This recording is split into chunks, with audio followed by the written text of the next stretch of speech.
welcome to this explainer. You know, the universe is an infinite, masterful canvas, but every so often, things just align perfectly to produce an absolute, breathtaking masterpiece. Today, we're embarking on a journey to the August 2026 total eclipse, an event we're calling the Crown of Fire.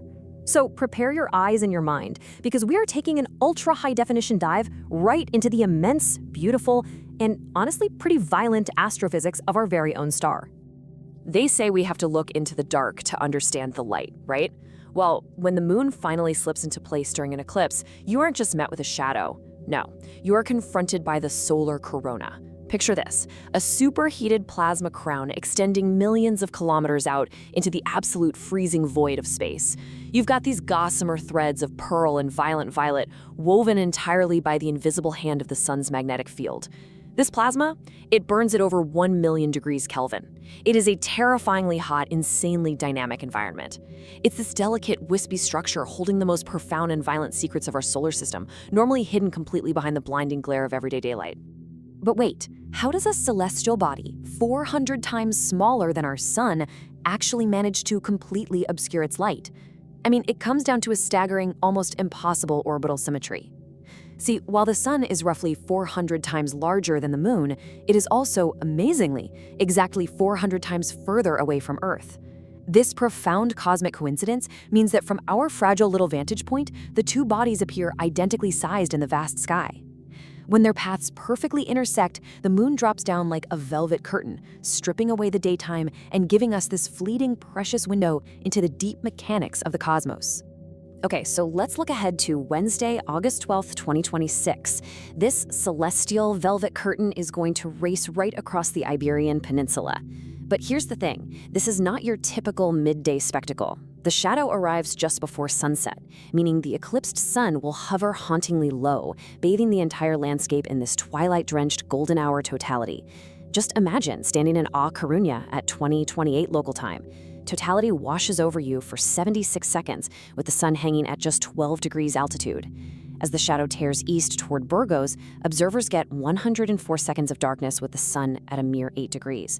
And by the time it sweeps over Palma and the Balearic Islands, the sun will practically be kissing the Earth at an altitude of just 2 degrees.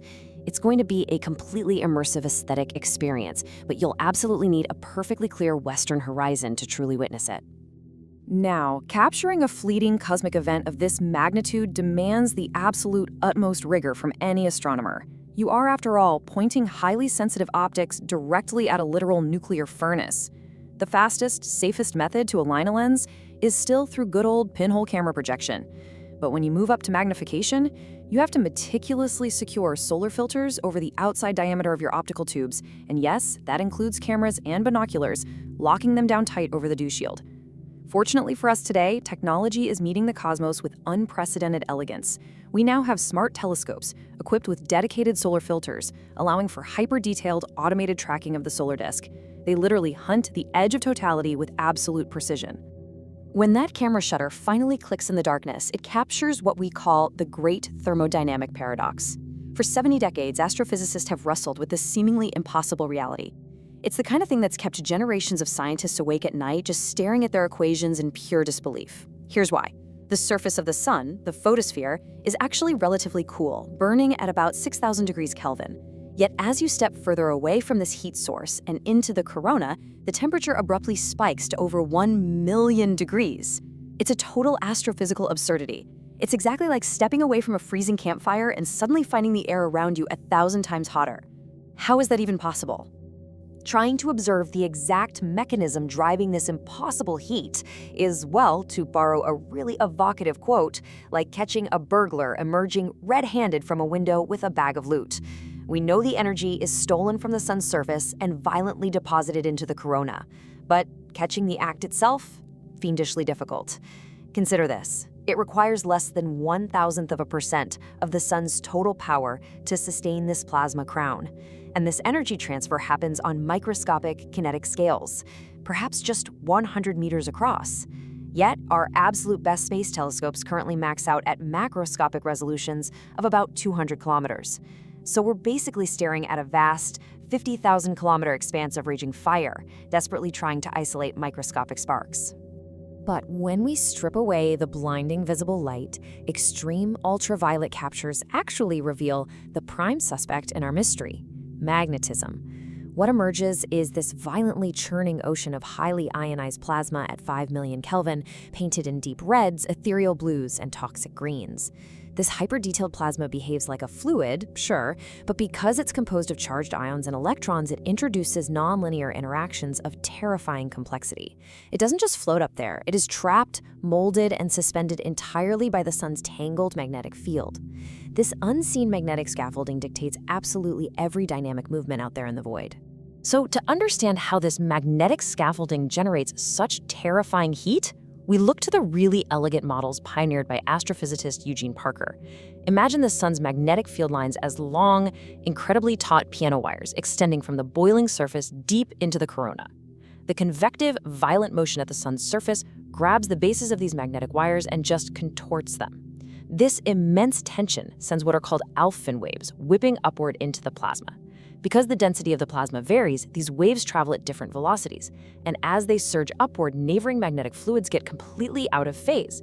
The wires fracture, they violently rub against each other, and that sheer friction dissipates the wave energy sideways, radiating unimaginable amounts of heat.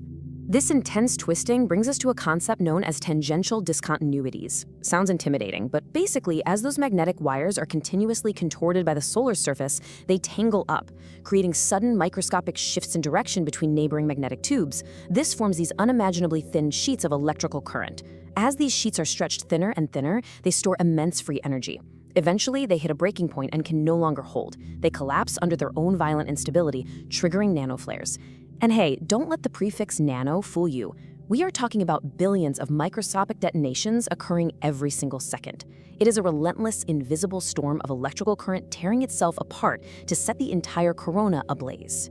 So, when the moon slides across the sun in August 2026 and the sky plunges into that eerie twilight, I want you to remember that you aren't just standing in a shadow. You're looking through an incredibly rare, fleeting window directly into the raw magnetic heart of a star. We look into the dark to understand the light. We seek out these brief minutes of totality to connect intimately with the profound mechanics of the universe and to decode the violent, beautiful, million-degree plasma that frankly frames our very existence.